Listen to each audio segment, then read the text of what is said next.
excommunicated from the church, and these plates were false. The second Oliver Cowdery is excommunicated from the church and is kicked out of the church and has a falling out with Joseph Smith, there is perfect reason for him to go, you know what? Those plates that I told y'all were real, that's a bunch of baloney. Here's what actually happened, and he would spill the tea immediately. We know this from history because of what happened with the Watergate scandal. The Watergate scandal showed people that were originally on the side of Nixon, and yet once they were put under pressure. Let me just run this past you and see if this is right.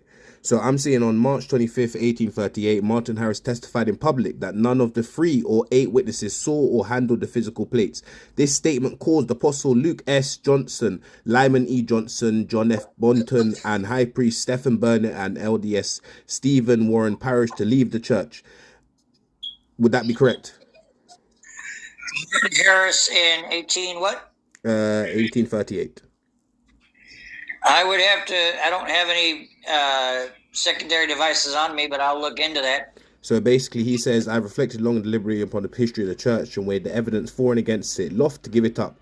But when I came to hear Martin Harris state in public that he never saw the plates with his natural eyes, only in visions or imagination, neither Oliver nor David, and also that the 8 witnesses never saw them and hesitated to sign the instrument for that reason, so they were forced to sign that agreement, but were persuaded to do it, the last pedestal gave away. In my view, our foundation was sapped and the entire superstructure fell a heap of ruins. I was followed by Warren Parrish, Luke Johnson, John Boynton, all who concurred with me. So this guy is saying that all the people who left and were excommunicated said that they hadn't actually seen the plates, they just said it. And that they were forced into signing the document pretty much. Well, no, because if you follow Martin Harris's statement on his deathbed, when they asked him on his deathbed whether he saw the plates in that same interview with Martin Harris. All right, cool. So I have Martin Harris. I have Martin Harris's statement right here. Martin Harris arose and said he was sorry for any man who rejected the Book of Mormon, for he knew it was true. He said he had hefted the plates repeatedly in a box with only a tablecloth or handkerchief over them, but he never saw them. He only saw a city for a mountain, and he said that he should never have told the testimony of the 8 was false had it not been picked out for air. So that's what he said. He said he never saw them himself again. He said he felt something in a box with a tablecloth over them. He never should have said the testimony that it was false. Yeah, because he never should have said the testimony. Did he say that he saw them then? Did he recount his false testimony and say he saw them? Well, he said he felt them under a No, cloth. He didn't. He said he hefted a box with them in it, and it was covered by a tablecloth. Did he actually say he saw them? Yeah, that was one count that he did. So if I see something, and I also if I have 2 experiences, one is I'm hefting it in a box, and then after that I see it. Can both of those statements be true? They said they only saw it in visions. None of them actually saw it physically. The 3 saw it in visions. The 8 did not. The 8 said that they actually... Neither of the 8 said they actually saw it in person. They said they saw it only with tablecloths or handkerchiefs over them. I'm sorry. I got those flipped around. The 8 were the visionary, and then the 3 were the ones who actually saw it. I got those flipped around. That's on me. I overspoke.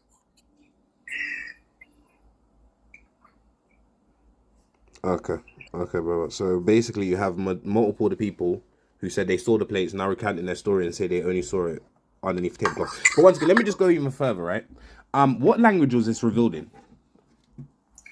So it was a what's it called? A linguistic drift from Egyptian, which is called Reformed Egyptian.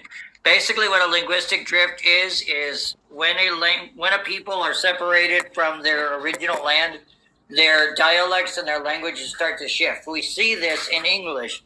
For example, when the people from the British colonies came over to Virginia, the English they spoke in Virginia is different than that of the English they... When the people tested him afterwards and asked him could he translate Egyptian afterwards, he was still able to translate it, right?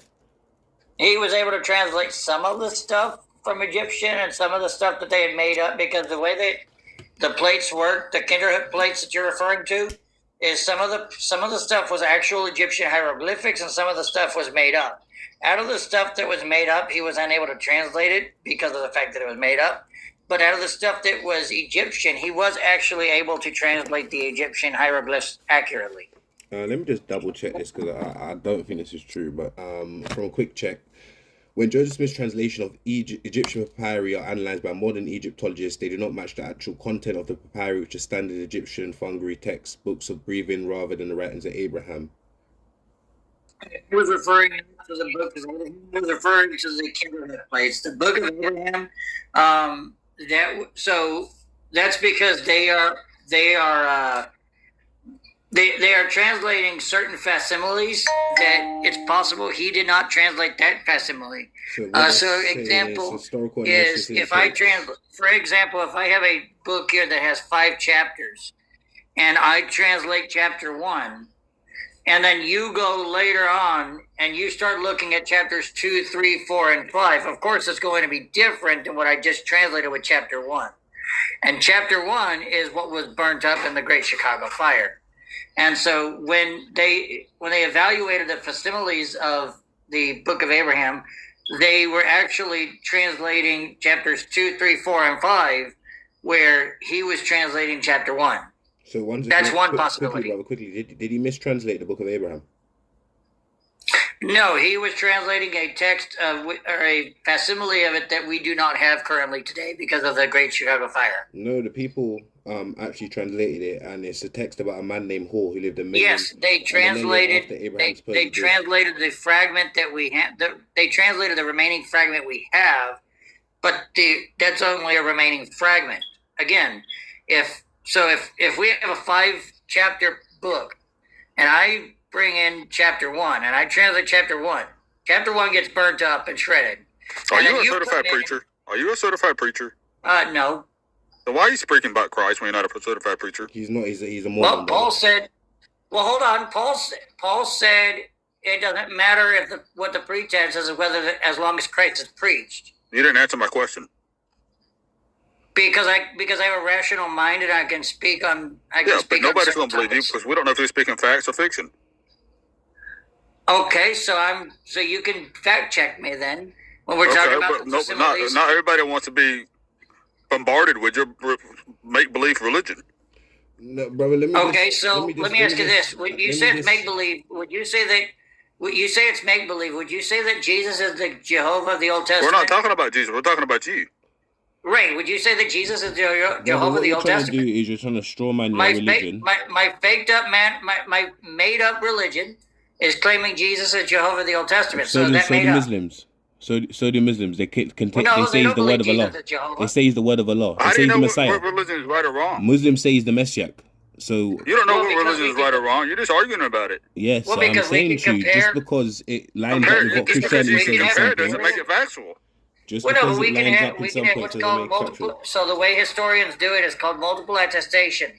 Well, who says the historians are correct? Shut up. It's more likely correct than not because of. Oh, that's your belief, though. That's your belief. I'm guessing you. I'm asking you. Well, no, this is what's backed up by evidence. So it's what evidence? What evidence? Yeah. So